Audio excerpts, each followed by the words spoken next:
Yeah, we'll be out in the West Coast for a little bit here. Obviously, all focus and energy is towards the preparation for LAFC. But yes, there's the month of May is a serious one, and there's a bunch of games in the league, and hopefully we can have success in the Open Cup. But yeah, as I said, everything from a prep standpoint has been about how to solve the riddle of LAFC. They're again, physical, athletic, quality all over the field, weapons, out wide. So it's a very experienced team, and we're going to have to be at our best to get something out of this game. It's one I think the guys would look forward to. Always playing one of the best teams in the league. Our guys usually have the right mentality and are up for the challenge. All right, thanks for that. We'll start with Dustin. Go ahead. Hey, Ben. Hi, Dustin. Hey, played these guys recently here in Houston, beating them. How much of an advantage is that for you guys, seeing them again so quickly? 0. If you look at the team we played from a starting standpoint and the group they brought in there in the last 25 minutes, I think you could see they brought in some serious quality. That's the team we'll be facing. No disrespect for the group that they showed us, but they're rested. They don't have CONCACAF. They don't have any extra games right now. They'll be rested all week, and they'll give us their best shot, which is going to be a good shot. And we got to be ready for so many things. But again, it's a great challenge for us in this moment. We're still growing. We're still kind of figuring out the best version of ourselves, and we're incorporating some new guys. So as I said, it's a challenging game, but I think one our players are looking forward to, and we've been able to grab something in the past here. How relevant is that? Not really. We have a new team, and I think as I said, we'll get their best shot. And just wanted to ask you about Steve Cherundolo. Announced that he's leaving at the end of the season. You guys have had some battles with him since your time here in Houston. Another guy like yourself that's been through U.S. soccer, the circles. Just how has Steve been as a coach for that team, and how he's kind of raised them to where they are now? I think he's one part of it, and a big part of the culture that they built there, and it's a culture of winning. I think they right away when they hit the league, they decided they were going to be one of the best clubs that the league has ever seen, and they're able to do that both from an infrastructure standpoint, player-wise, obviously staffing. Steve's done a very, very good job. He certainly can walk away proud of his time here in the MLS, and consider my friend, and I know he'll do some great things in Europe and continue to be an excellent coach. Thanks, Ben. Diego, go ahead. Hey, Ben. Just a quick question about, you mentioned that LAFC is going to be rested now that they don't have CONCACAF, but you guys are adding another slate of matches with the U.S. Open Cup. Can you talk to me a little bit about how that's going to affect you guys on a game management level and on a managing personnel? Well, it has 0 to do with the LAFC game. And then we'll focus. Of course, you're looking ahead from a staff standpoint and figuring some of that out. But again, all focus is on this LAFC game. And then we'll turn our focus to Phoenix, and then we'll turn our focus to Seattle. That's just how these go. I think the Open Cup needs to kind of figure itself out a little bit with the more I hear about this, the more we have to go away for the first 2, and that's without even a drafting system here. So it was just automatically that we're going to host or be away for those 2 games. I don't understand that part. I know it has to do with the Leagues Cup, and us being there, but to me, there's completely 2 separate tournaments. But you guys know, I guess me and the club, we really value the Open Cup. and we think it's a great opportunity to hold a trophy. And we've been able to do that in the last few years, and that the club has done that a few times in the past. So it's an important tournament. We'll give our best shot for that and go after it just like we will the Leagues Cup and certainly every game. But as far as managing minutes, nothing is concerned. We don't concern ourselves with the LAFC game. And what I like about May is that it's a lot of games, but we're able to see a lot of guys within that. And we're as much as it's about results, it's also about evaluating and also incorporating some of our new guys. So in some of these games, if we can get a look at some guys that are new to our group or haven't gotten a lot of minutes, so they can prove that they're in good form and can help us out with in the league games, let's go.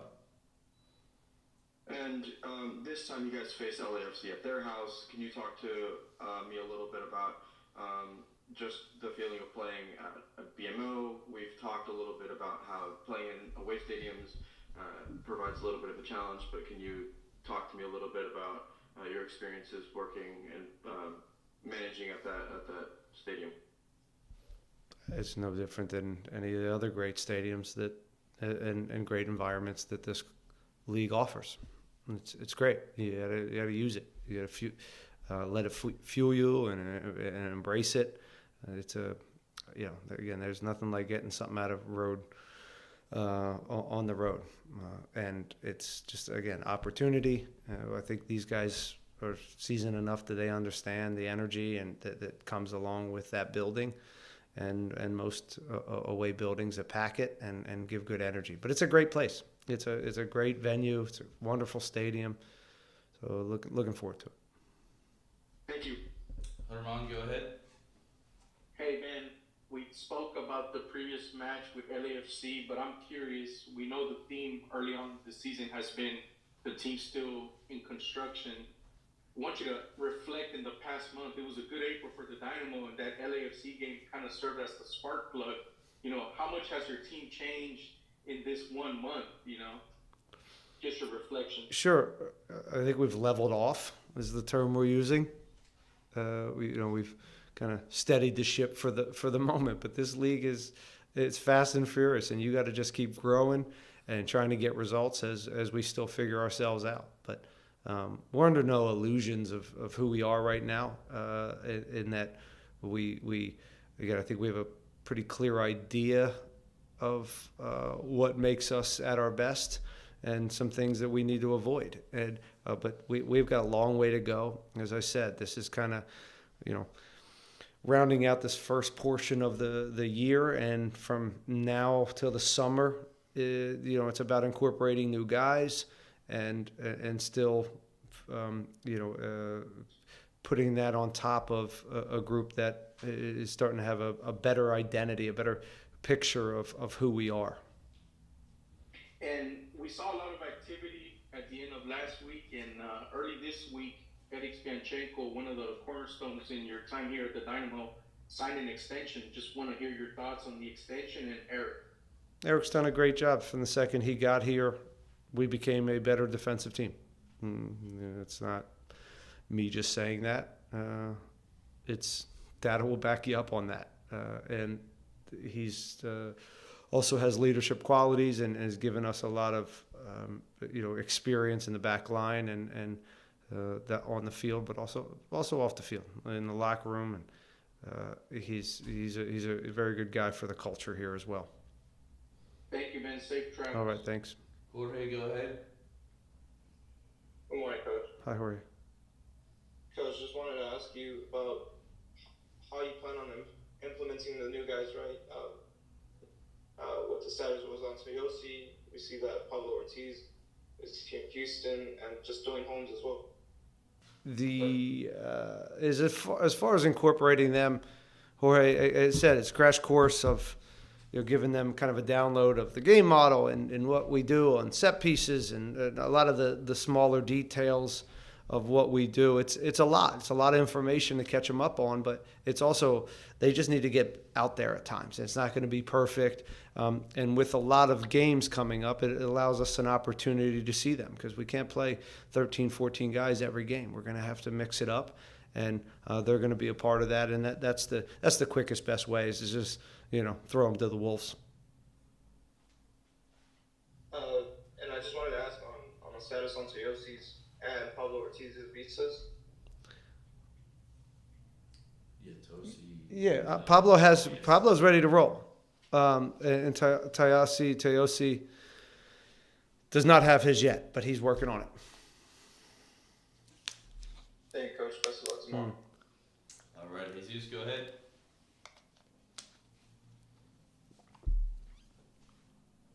Hi, Ben.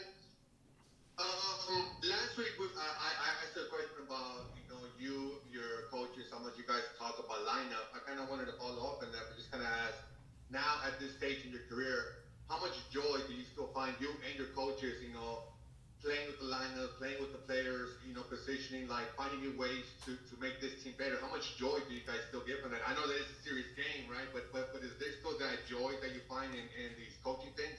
Jesus, your questions have been great. I don't.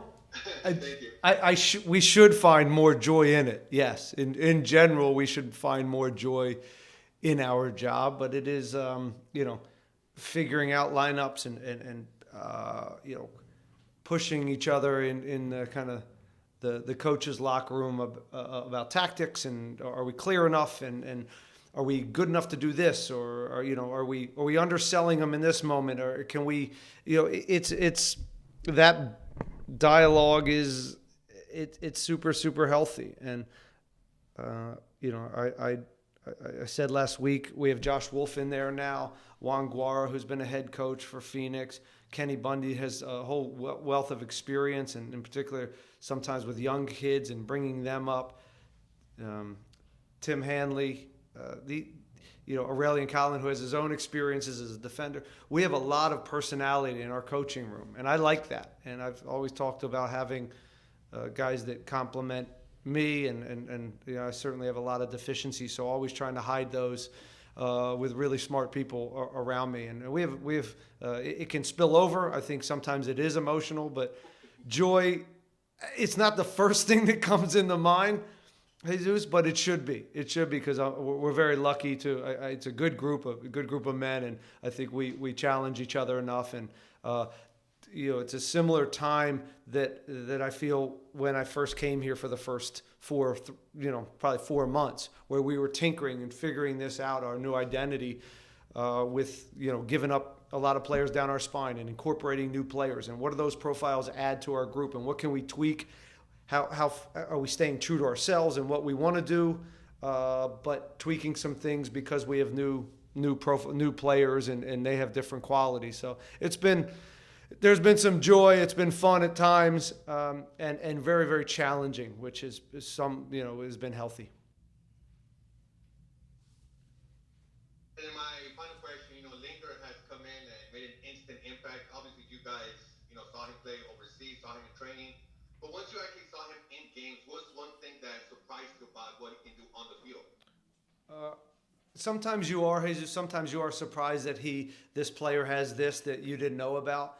He's one of those where he's exactly what we thought he was going to be, and that's a nice thing, right? Because you usually bring them for because they check a bunch of boxes for you for your group, and that's what you want. So sometimes I've been underwhelmed, and sometimes you've been overwhelmed by players, and he's just what we ordered, so to speak. Perfect. Thanks so much. All right. All right, Joey, we'll wrap it up with you. Go ahead. Hey, Ben. Michael Holiday is one of these new guys that's come in and hasn't really seen the field at all. Is he one of those players you're looking at rotating in over the next coming weeks in a lot of games? What does he need to show to earn some more minutes? We're watching. Nobody's out of sight. I mean, we train a lot. We got a lot of training days, and we're evaluating these every day. So he's done okay. He's gotten a D2 game, and he played a little bit. He got the El Salvador game, so he's coming along, and we'll see. We'll see how the LAFC game goes. You know, we're extremely focused on that. Then we have to take the temperature the next day of who's ready to go again, and which guys are that we have to kind of figure out a lineup. But you have to go through the LAFC game to get into the next one. But a guy that, you know, he's a like for Griffin. So we'll see. And Sebastian Volchik started every game this year, and then with Lingard coming in, he was the one that hit the bench back. What's his reaction been to having to sit out, and does he welcome this competition? Yeah, I think so. Nobody's happy to be pulled out of the starting lineup, especially he's done a pretty good job this year. So nobody's thrilled about that, and I'd be worried if they were thrilled. You know, he's a warrior, and he wants to be on the field. So you know, his job is to come in and make an impact like he did the last game, and make my life hard. And you know, every day he's a guy I'm not worried about as far as showing up every day and giving you everything and competing for that spot. He's done a good job. He's been there before, and he's a guy we can rely on off the bench or start.